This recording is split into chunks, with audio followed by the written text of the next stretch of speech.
Hello friends, I hope everyone is good. In this video we will talk about diabetes insipidus.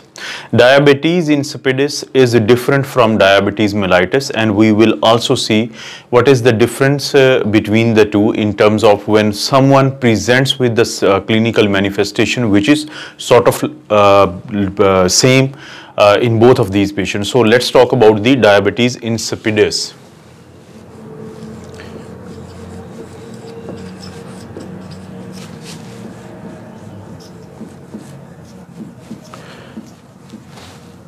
What is diabetes insipidus? Diabetes insipidus is a group of signs and symptoms which develop as a result of dysfunction of the antidiuretic hormone, ADH. Antidiuretic hormone is basically produced in the hypothalamic part of the brain. If this is the brain, this part is brain, and here we have this part which is hypothalamus. In the hypothalamus there are some nuclei which we call the supraoptic nuclei. This is hypothalamus, and here in the supraoptic nuclei this hormone which we call the antidiuretic hormone ADH is produced, and later on it is shifted or transported in a part of the pituitary gland which we call the posterior pituitary. So this part is, say this is a pituitary gland and this is the posterior part of the pituitary gland. This is a pituitary gland. Pituitary gland, and everyone knows that the pituitary gland has got anterior and posterior part, and from the in the posterior part these hormones which are produced from the hypothalamus, they are stored, and this hormone is antidiuretic hormone, ADH. What is the function of this hormone? The basic function of this hormone will be on the part of the kidneys which we call the nephrons. If I draw a diagram of the nephron,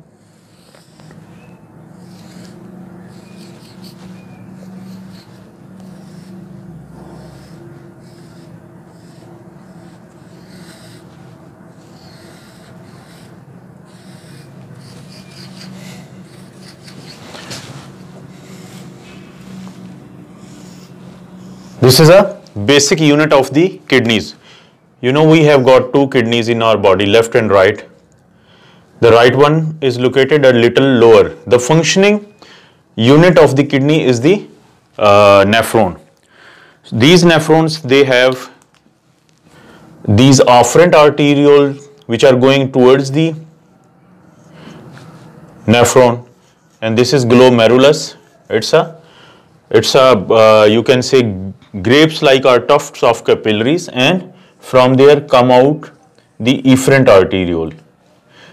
So this is glomerulus, and this part is known as the Bowman's capsule, and after the Bowman's capsule we have this proximal convoluted tubule, this one. This is thick and this is thin part of loop of Henle, and later on there is distal convoluted tubules, and finally we have this collecting ducts. So the part of the nephron which is known as the collecting duct, this is where this ADH will have its action. Now this antidiuretic hormone, as the name actually tells us, that this is a hormone which works as antidiuretic, not as a diuretic. So it retains a reabsorbed water from the collecting duct into the body. So whenever there increase, when this ADH is released, whenever there is increased osmolarity in the blood, how we calculate osmolarity? 2 into sodium plus glucose over 18 plus BUN over 2.8. Whenever normal serum osmolarity is 285 to 295 milliosmol per kilogram. But whenever in our body the osmolarity increases because of any reason, because of loss of the fluid from the body or loss of like blood, then this increasing osmolarity because of the less water in the body and increased solutes, it will activate those receptors which we call the osmoreceptors. They are located,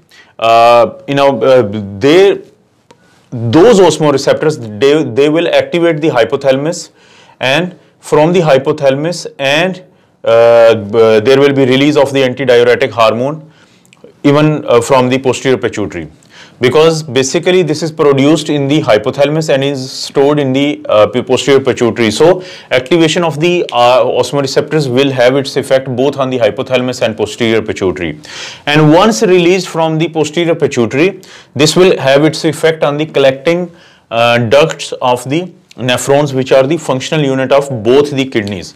Now these are two ureters which open in the urinary bladder.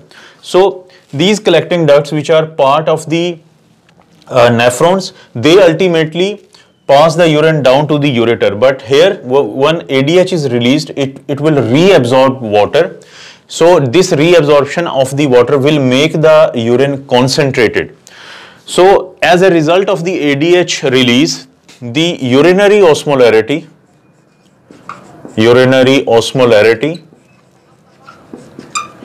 which is normally 500 to 800 milliosmol per kilogram, it will go high or it will remain within this normal limit.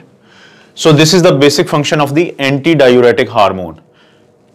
As a result of some sort of dysfunction of the antidiuretic hormone, be it from the central region, if a hypothalamus is not able to produce it, or pituitary gland is not able to release the antidiuretic hormone, that may cause a condition where there will be no reabsorption of the fluid from the collecting duct of the nephron. So a lot of fluids will be excreted out of the body in the form of the urine, and that urine will have a osmolarity which will be less than the normal osmolarity. It will be a diluted urine.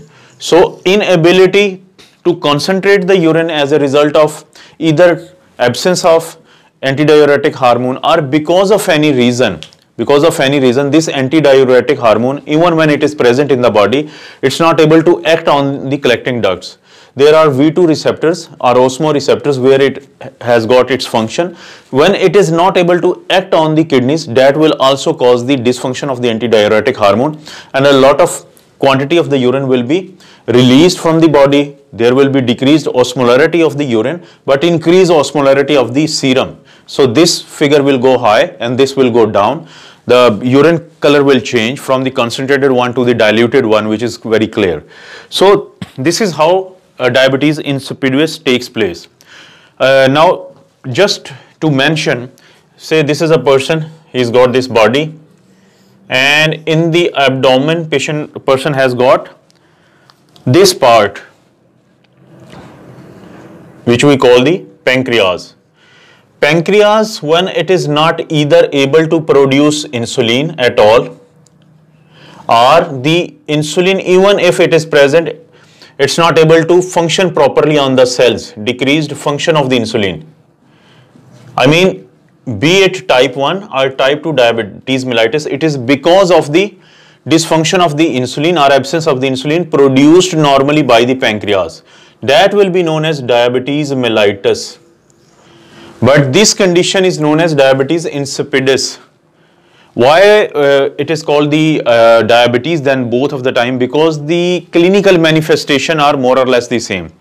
But before going on to the clinical manifestation, let's talk about the causes of the diabetes insipidus. What are the causes? Etiology. If we talk about the causes or etiology, it may be either the central cause. What I mean, there may be a brain tumor which is affecting either hypothalamus or pituitary gland. There may be trauma to the brain or traumatic brain injury TBI, which is either affecting the hypothalamus or the pituitary gland. There may be Sheehan syndrome. Sheehan syndrome, when a lady loses a lot of blood during delivery, that will also cause the infarction of the pituitary gland, that is known as Sheehan syndrome. Or there may be hemorrhage in either the hemorrhagic CVA, either it can be in hypothalamus or the pituitary gland. So, or it can also be the brain infection, which can lead to brain infection. This can lead to the central cause of the diabetes insipidus. So, this is the central reason. Is there a nephrogenic reason or a reason which is causing ADH dysfunction on the level of the collecting duct of nephron? Yes, there are some nephrogenic causes. What are those nephrogenic causes? Nephro mean kidney and genic origin. Nephrogenic causes can be, number one, it can be intrinsic kidney disease. Intrinsic kidney disease. If there is a problem with the kidney somehow, that can be a reason. It can be lower concentration of potassium, hypokalemia, or higher concentration of calcium, hyperkalemia. There can be mutations in the V2 receptor gene. These are the receptors which are located for the reabsorption of water under the effect of ADH. So mutation in V2 receptor, these genes are located on X chromosome. That can be a reason of the ADH dysfunction. Lastly, there are certain drugs. There are certain drugs which can cause the problem of the dysfunction of ADH. And what are those drugs? These may be demeclocycline, or there is a drug which we use in the bipolar disorder, which we call the lithium. So these may be the etiological reasons or causes of the diabetes insipidus. So this is about the anatomy, physiology and pathology and etiology of the diabetes insipidus, and what's the difference between diabetes mellitus and diabetes insipidus. Diabetes mellitus is because of either complete lack of production of insulin from the pancreas, from the beta cells of Langerhans, or there is inability to function properly on the target cell where the glucose is supposed to be reabsorbed. So it can be either of these two, which will ultimately lead to the hyperglycemia or high concentration of glucose in our blood, which we call the diabetes mellitus. But in case of the diabetes insipidus, it hasn't got anything to do with the insulin, but there is either dysfunction of the antidiuretic hormone, which we also call the vasopressin, on the kidneys, or there is complete lack of production or lack of release of the ADH from the pituitary gland, which can be a reason of the diabetes insipidus. Let's now see how these patients present to the doctor and how these are diagnosed. Manifestation, clinical manifestation of those patients who are suffering from the diabetes insipidus. Because these patients are peeing a lot, so there may be polyuria, because either the hormone which is responsible for reabsorption of the fluid in the collecting duct is not present or is not functioning on the cells. So there will be polyuria. Secondly, because of the lack of the fluid in the body and because of the higher concentration of solutes or increased osmolarity, these patients will be asking for a lot of fluid, increase thirst. They will be drinking a lot of fluid, polydipsia. And if as a result of the fluid deficiency in the body, these patients may sometime drop their blood pressure when they are trying to stand up from the sitting position, which we call the postural hypotension. Postural hypotension, decrease in the blood pressure when someone is trying to stand after sitting for some time, because there is a pooling of the already decreased fluid in the legs. And if someone has developed, for example, if there is an elderly person who cannot access water freely, our patient is admitted somewhere and is not being provided with the fluid freely, then that person may develop hypernatremia in the body because of the lack of fluid. That hypernatremia sometimes becomes so severe that it may present as seizures, altered state of consciousness, coma, dizziness. So these may be the presenting feature of someone whose elderly has developed diabetes insipidus but is not able to have access for the free fluid. So these are clinical manifestation of a patient of the diabetes insipidus. Now looking at these features, you may appreciate that these are more or less the same clinical manifestations which a diabetes mellitus patient sometimes presents. So that is why it is very important that whenever we are to diagnose these patients, which let's talk here, diagnosis.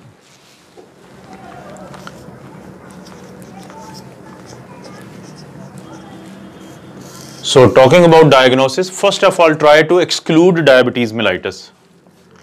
First of all, you are to exclude diabetes mellitus, and that will be done by checking the serum,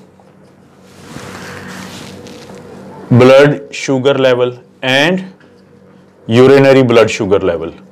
So that will effectively exclude the presence of the diabetes mellitus. So what else in the diagnosis can be done? We are to rule out also the psychogenic polydipsia. Psychogenic polydipsia. There are some people who drink a lot of fluid not because of the ADH dysfunction but because of some psychological reasons. You will restrict the intake of the fluid in these patients to make the difference whether the problem is because of the ADH absence or dysfunction or because of the psychological reason. If you restrict the intake of fluid for some hours and you have checked the osmolarity of the serum osmolarity and urinary osmolarity and you also quantify the urine output, then in those people who are suffering from the psychogenic polydipsia, when you restrict fluid intake, their urine output will decrease. It will become concentrated, urinary osmolarity will go high, and there will be high osmolarity of the even serum. But all those patients whose problem is because of the ADH absence or dysfunction and they are not suffering from the polygenic, psychogenic polydipsia, even in spite of stopping the fluid intake, they will keep on passing large quantity of the urine, which may be 3 to 10 liter per day or even more than that. There will be no increase in the concentrated form, or there will be no increase in the urinary osmolarity even in spite of stopping the fluid intake. So first you need to make a difference between whether the person is having the psychogenic polydipsia or it's because of the ADH or because of the diabetes insipidus. So by the limiting the fluid intake will help us make this diagnosis whether person is suffering from psychogenic polydipsia or true problem of the ADH. Then comes the issue of making the difference between whether someone is suffering from the central or nephrogenic, central or nephrogenic diabetes insipidus. How you can make this difference? You will give a person synthetic analog of the ADH, synthetic analog of ADH. What is the name of synthetic analog of ADH? Is DDAVP. This is, what is DDAVP? Des-amino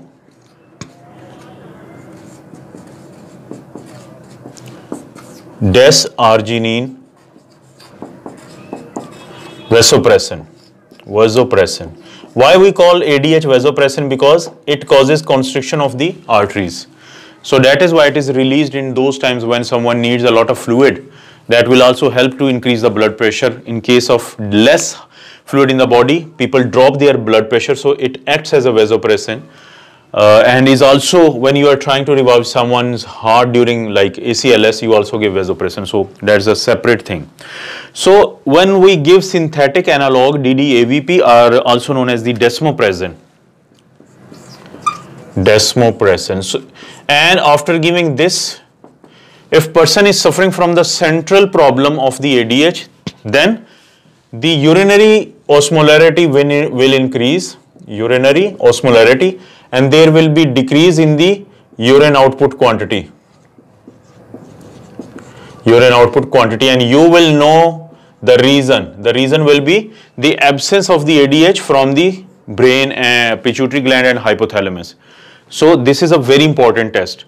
But if person is suffering from nephrogenic ADH, then even in spite of giving this desmopressin, there will be huge quantities of the urine output and there will be lower urinary osmolarity.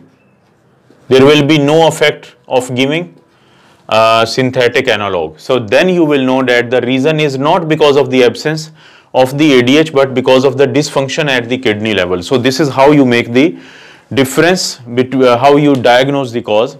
You restrict fluid intake to identify the psychogenic reason. You also do the test by giving synthetic analog of ADH, which is DDAVP or desmopressin, and then you also need to do the MRI of brain. Why? Because you want to know if person may be suffering from brain reason of the central cause of the ADH problem. And obviously you need to also check the serum electrolyte, because higher calcium and lower potassium also cause these are the reversible causes of the ADH problem or diabetes insipidus. This is how you diagnose the problem. Now, how to treat it then? Let's write here. What is the way to treatment of the diabetes insipidus? Once you have make the final diagnosis, if the problem is from the brain, always treat the primary problem. Treat the primary diagnosis. If a person has got a brain infection, you need to manage it. If person has a got brain tumor, you need to correct it. If a person is suffering from pituitary hemorrhage, you need to manage it. So when you treat the primary cause, then ADH will be improved. And if also the patient is suffering from the intrinsic kidney disease, then you need to manage it properly. During the treatment, if a person happens to be suffering from some central cause and there is absence of the ADH from production or release, then you need to give it from outside source. Again, you need to give desmopressin, which is a synthetic analog of antidiuretic hormone. You may give it intramuscular if person has got acute problem. But if person is having a chronic problem of ADH or diabetes insipidus, then either you give it intranasally or you give it orally. For example, if you are to give it intranasally, then in the morning person is given 5 microgram dose in the morning, and in the evening person is given 10 microgram in the evening time. So this is how you give the desmopressin. And if a person has got the problem with the kidney, then sometime you need to restrict fluid intake. You also need to restrict sodium intake. Why we need to restrict sodium intake? Because serum osmolarity is high, and if we keep on giving a person solutes, it will keep on increasing the osmolarity, which will cause other problems. What else we can do? We can also give diuretics like amiloride, which is a potassium sparing diuretic, and It can be given in 5 to 10 milligram per day. What is the rationale behind giving the diuretic? I'm gonna tell just in a short time. Other than this, we can also give thiazide diuretic, bendroflumethiazide. Bendroflumethiazide. Again in the dosage of 5 to 10 milligram per day. So what is the rationale behind giving diuretics? When we prescribe diuretics or we give diuretics, these help the body to get rid of the electrolytes. When electrolytes are going out, then the osmolarity of the urine decreases. The osmolarity of the urine increases and osmolarity of the body decreases, and it symptomatically improves patient.